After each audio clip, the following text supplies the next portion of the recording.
संकेत पाटील असतील, ओमकार पाटील असतील आणि त्यानंतर रॉय असतील जे यूपी वरनं खऱ्या अर्थाने आलेले आहेत. विशाल रॉय, राहुल जोगाडिया, फकीरा खऱ्या अर्थाने खूप चांगला संघ जो आहे तो प्रस्थापित केलेला आहे दीपक शेठ चव्हाण यांनी. जाऊया मेगा फायनल कडे. अर्थातच या महामानव चषक 2025 ची शेवटची मॅच. सुलतान खान पहिला ball right on the wicket. पहिलाच बॉल ऑन साइड ला किरण पवारचा वार पाहायला मिळतोय. डीप मिड विकेट बाउंड्री लाईनच्या बाहेर किरणच्या बॅटमधनं षटकार पाहायला मिळतोय. नितेश सर, सुलतानला स्विंग का किंग असं म्हटलं जातं, परंतु किरण पवारच्या समोर त्याची आज स्विंग ती चालेल का? ज्या प्रकारे मैदानावरती तो फटकेबाजी करतोय. नाही, पॉवरफुल हिट केलाय आणि पॉवरफुल स्ट्रायकर आहे. एका षटकाचा केले 6 चेंडू तुमच्याकडे असणार आहेत. पहिल्याच बॉलवर केलाय वार.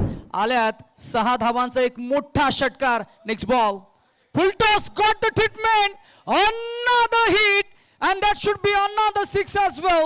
No ball plus 6, 7 धावांचा बोनस. 6 plus 7 धावसंख्या झाली 13. चला, पहिल्याच बॉलवरती 13 धावा पाहायला मिळतात.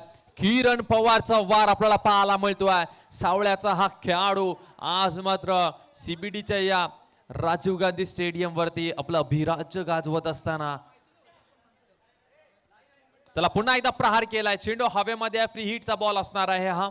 एक नंतर कंप्लीट झाली आणि बघता बघता मात्र दुहेरीमध्ये देखील कंप्लीट आपल्याला पाहायला मिळते धावसंख्या. टीमची धावसंख्या 15 या आकड्यावरती आपल्याला पाहायला मिळते. 15 बिनगडीबाद सद्यस्थिती. Ding dong कळंबोळी wild card entry आपल्याला पाहायला मिळते टीमची. दीपक शेठ चव्हाण या टीमचे पॅकर, परंतु आजचा मात्र सुलतान हा थोडासा दडपणामध्ये पाहायला मिळतोय. डबलचा बॉल, खूप चांगला चेंडू पाहायला मिळतोय. वाईड यॉर्कर टाकण्याचा प्रयत्न सुलतान यांचा मिस झाला. अजित मोहिते विकेट किपरच्या भूमिकेमध्ये आपल्याला पाहायला मिळतात. सरळ त्यांच्या हातामध्ये चेंडू जाऊन विसावला. डॉट बॉलची सांगता आपल्याला पाहायला मिळते. किरण पवार आपल्याला पाहायला मिळतात. पुन्हा एकदा स्ट्राईक वरती ज्यांच्या बॅटमधनं 2 षटकार पाहायला मिळाले आपल्याला. तो खेळाडू चला पुन्हा एकदा स्टेअर केल्या बॉलला. अगदी हलक्या हाताने मात्र गॅप शोधला आणि तिथे मात्र वन बाउंस सीमा रेषा पार. किरण पवारच्या बॅटमधनं अप्रतिम दर्जाचा फटका, चौकार पाहायला मिळतोय. टीमची धावसंख्या 19 धावा दाफलकावरती. 19 रन स्कोर कार्ड वरती. 19 धावा म्हटल्यावरती धावसंख्या जर पाहिली तर भरपूर झालेली आहे. बॅट लाईट आपल्याला पाहायला जरूर मिळेल सेकंड इनिंग मध्ये. यावेळचा बॉल जर पाहिला तर चेंडू हवेमध्ये समोरच्या दिशेला, स्ट्रेट डाऊन द ग्राउंड. किरण पवारच्या बॅटमधनं आणखीन एक धमाका पाहायला मिळतोय. सुलतान खान वरती चढलेले हे हल्ले आज मात्र त्याला नक्कीच आठवतील रात्री झोपताना की किरण पवारचा वार कसा होता. टीमची धावसंख्या 25 धावा. 1 ओव्हरच्या मॅच मध्ये 5 बॉल तुम्ही टाकत असताना 25 धावा तुमच्या बॅटमधनं येतात. त्यावेळेस संघ देखील भरपूर खुश होईल. यावेळेचा बॉल पुन्हा एकदा गॅप मध्ये खेळला. तिथे क्षेत्ररक्षक लॉंग ऑफ येतील तोपर्यंत 1 रन कंप्लीट झाले. दुसऱ्या रनचा प्रयत्न आणि दुसरी धाव ही सहजरित्याने कंप्लीट झालेली आहे.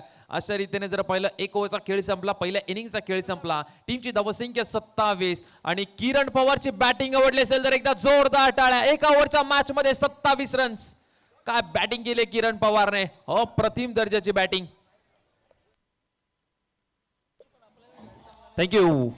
तुम्ही पाहू शकता टेनिस क्रिकेट.in च्या माध्यमातून पहिला बॉल सुलतान खान यांचा ऑन साइडला पाहायला मिळाला. पॉवरफुल फटका पाहायला मिळाला किरण पवार यांचा. थांबलाच नाहीये. दुसरा बॉल फुल टॉस होता. पुन्हा एकदा तेच ट्रीटमेंट आपल्याला पाहायला मिळालं. नो बॉल होता, त्याच्यावरती षटकार पाहायला मिळाला. चौथा बॉल ही खूप चांगला चेंडू होता, परंतु त्याही बॉलवरती जर पाहिलं तर आपण 2 धावा आपल्याला पाहायला मिळाल्या.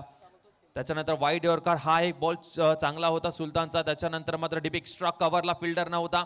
अगदी हलक्या हाताने खेळून काढलं. चौकार पाहायला मिळाला. त्याच्यानंतर समोरच्या दिशेला असं वाटलं होतं कदाचित झेल होईल, परंतु एलिव्हेशन खूप चांगलं पाहायला मिळालं. Perfect middle of the bat आणि किरण पवारच्या बॅटमधनं आणखीन एक षटकार पाहायला मिळाला. खूप चांगली बॅटिंग किरणच्या माध्यमातून पाहायला मिळाली. आणि त्याच्यानंतर मात्र शेवटचा बॉल पुन्हा एकदा गॅपमध्ये पाहायला मिळाला होता, परंतु लॉंग ऑफचा क्षेत्ररक्षक भरपूर वेगाने आले आणि 2 धावा तिथून मात्र कंप्लीट केल्या गेल्यात सहजरित्याने. अशा रीतीने 27 धावा दाफलकावरती लागल्या गेल्यात आणि 28 धावसंख्येचं आव्हान सेट केलेलं आहे. ते म्हणजे चॅम्प 11 पनवेल या टीमच्या